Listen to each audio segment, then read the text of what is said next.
கொழும்பு நீதிமன்றம் ஒன்றில் பெரும் திரளாக குவிந்த மக்கள். சொகுசுக்காரை அடித்து நொறுக்க பெரும் முயற்சி. அந்த கலகத்தை கட்டுப்படுத்த பெரும் சிரமப்பட்ட இலங்கை போலீசார்.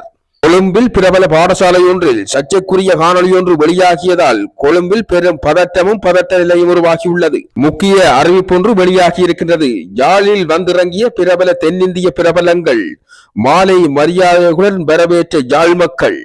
மலையக மக்களுக்கு பெரும் மகிழ்ச்சியான செய்தி. பெருந்தோட்ட தொழிலாளர்களுக்கு எதிர்பாராத சம்பள உயர்வு. கைச்சாத்தானது புதிய ஒப்பந்தம். கைமூறி சென்ற உண்ணாவிரதம். கைதிகளின் மோசமான உடல்நிலை. உடனடியாக உண்ணாவிரத போராட்டத்தில் ஈடுபட்டோரை பேச்சுவார்த்தைக்கு அழைத்திருந்தார் நாட்டு ஜனாதிபதி அனுரகுமார திசாநாயக்க. தமிழர் பகுதியொன்றில் மாமனும் மருமகனும் நீண்ட காலமாக அரங்கேறிய ரகசிய திட்டம் ரகசியமாக கிடைத்த தகவலின் அடிப்படையில் அம்பலமான உண்மை. சிறைச்சாலையில் நடந்த பெரும் விசித்திர சம்பவம். வருகின்ற இலங்கையின் சுதந்திர தின கொண்டாட்டத்தையொட்டி விடுவிக்க இருந்த சிறைச்சாலை கைதி தப்பியோட்டம். நிறுத்தப்பட்டது விடுதலைக்கான முடிவு. வளமைக்கு மாறாக இவ்வாண்டு கடும் குளிரான காலநிலை.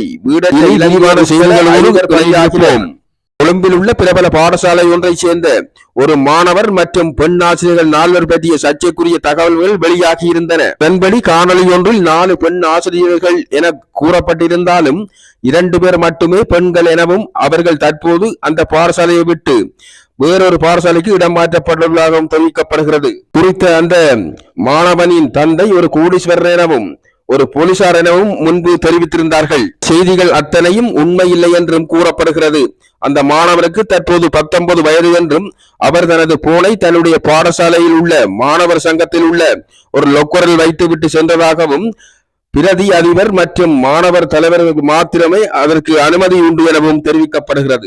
யாரோ ஒரு தனிப்பட்ட பகையை பழிதீர்ப்பதற்காக அவரே கருத்தில் கொண்டு பகையை பழிதீர்க்கவே இதனை வெளியிட்டிருக்கலாம் எனவும் சந்தேகம் எழுந்திருக்கின்றது. சம்பவம் தொடர்பில் மாணவனின் தந்தை போலீசில் குறித்த முறைப்பாட்டை பதிவு செய்திருக்கின்றார். இந்த மாணவன் 18 வயதுக்கு உட்பட்டவர் எனவும் பெண்கள் 16 வயதுக்கு மேற்பட்டவர்கள் எனவும் இந்த காணொளி மூலம் எந்த சிறுவர் குற்றமும் செய்யப்படவில்லை என்றும் சட்ட வல்லுநர்கள் கருத்து தெரிவித்திருக்கின்றார்கள்.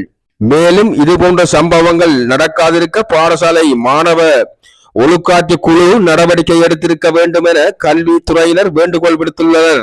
இதுபோன்ற எங்களுடைய காணொளிகள் செய்தி தொகுப்புகளை நீங்கள் தினமும் காண வேண்டும் என்று சொல்லி சொன்னால் எங்களுடைய ஆர்ஜே உதயா என்று சொல்லுகின்ற யூடியூப் சேனலை சப்ஸ்கிரைப் செய்துவிட்டு தொடர்ந்து செல்லுங்கள்.